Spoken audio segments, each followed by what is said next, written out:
আব্দুল বলছে, আপনি কি বাংলাদেশি না ভারতে? বললাম তো। লালু কোথায় চলে গেছে? ওগুচ্ছ মানে কৃপা সিন্ধু।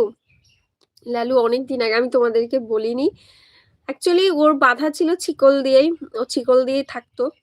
রাত্রিবেলায় কোনোভাবে চলে যায় কেটে, মানে ওর যে বেল্ট ছিল, ও যে কত বেল্ট হারিয়েছে আমার লালু তার ঠিক নেই। তো তারপরের থেকে ওকে আর পাইনি, অনেক খুঁজেছি আমরা, অনেক।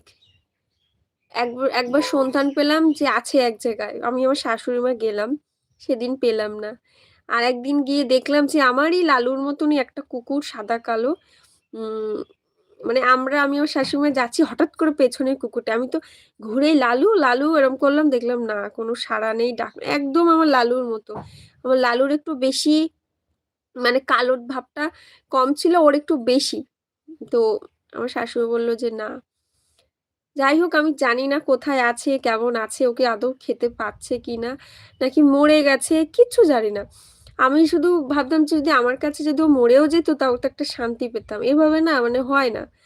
যাই হোক, ঠাকুরকে গিয়ে বলি যে যেন ও যেন দুটো খেতে পারে, এটাই, যেখানে আছে যেন ভালো থাক।